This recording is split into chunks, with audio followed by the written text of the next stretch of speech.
ബീഹാർ മുഖ്യമന്ത്രി നിതീഷ് കുമാറിന് പിന്തുണയുമായി സമാജ്വാദി പാർട്ടി.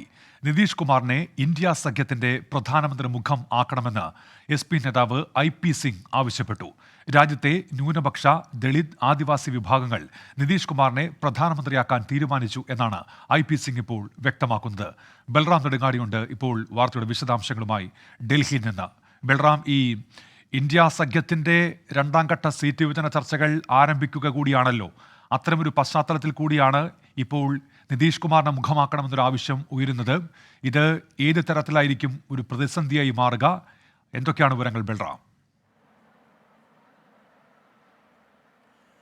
ഉന്മേഷ, ഇന്ത്യ സഖ്യത്തിന്റെ സീറ്റ് വിഭജനവുമായി ബന്ധപ്പെട്ടുള്ള ചർച്ചകൾ തുടങ്ങാനിരിക്കെയാണ് ഇത്തരത്തിൽ സഖ്യത്തിനകത്ത് തന്നെ ഒരു കുറുമുന്നണി രൂപപ്പെടുന്നു എന്ന തരത്തിലുള്ള നീക്കം, അത്തരത്തിലുള്ള ഒരു പരാമർശം സമാജ്വാദി പാർട്ടി നേതാവ് IP സിംഗിന്റെ ഭാഗത്തു നിന്നും ഉണ്ടാകുന്നത്.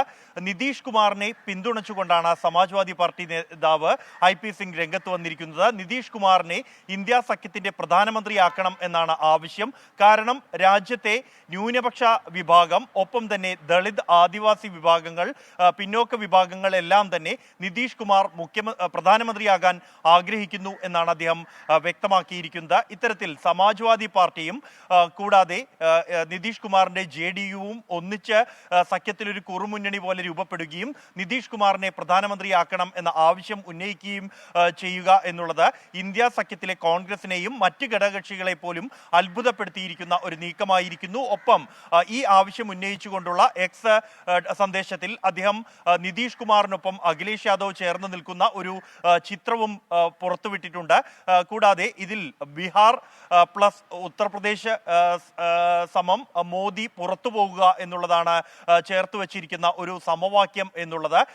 ഇത് ഇന്ത്യ സഖ്യത്തിനുള്ളിൽ തന്നെ ഒരു വിലപേശൽ ശക്തിയായി സമാജ്വാദി പാർട്ടിയും JDUവും മാറുന്നു എന്നുള്ളതാണ്. JDUവും RJDയും തമ്മിൽ അകലുന്നു എന്ന തരത്തിലുള്ള സന്ദേശങ്ങൾ നേരത്തെ തന്നെ പുറത്തു വന്നിരുന്നു. ബീഹാർ സർക്കാരിന് പോലും ഭീഷണിയാകുന്ന തരത്തിലുള്ള ഒരു ഭിന്നത ഇരു പാർട്ടികൾക്കിടയിലും രൂപപ്പെട്ടിരിക്കുന്നു എന്നുള്ള റിപ്പോർട്ടുകൾക്കിടെയാണ് ഇത്തരത്തിൽ ഒരു പരാമർശം കൂടി സമാജ്വാദി പാർട്ടി നേതാവിന്റെ ഭാഗത്തു നിന്നും പുറത്തു വരുന്നത്. മധ്യപ്രദേശ് തിരഞ്ഞെടുപ്പുമായി ബന്ധപ്പെട്ട് കോൺഗ്രസുമായി പരസ്യമായി തന്നെ വിമർശനം ഉന്നയിച്ച രണ്ട് പാർട്ടികളാണ് സമാജ്വാദി പാർട്ടിയും ഒപ്പം തന്നെ JDU എന്നിവ. ഇത് ഇന്ത്യ സഖ്യത്തിന്റെ സീറ്റ് വീതം വെപ്പ് ചർച്ചകളിലും ഈ നിലപാട്, ശക്തമായ നിലപാട് തന്നെ ഇരു പാർട്ടികളും സ്വീകരിക്കുമെന്ന വ്യക്തമായ സന്ദേശമാണ് നൽകുന്നത്. എന്തായാലും കോൺഗ്രസ് അടക്കമുള്ള പാർട്ടികളുടെ ഭാഗത്തു നിന്നും ഇക്കാര്യത്തിൽ പ്രതികരണം വരേണ്ടതുണ്ട്. ഉന്മേഷ്.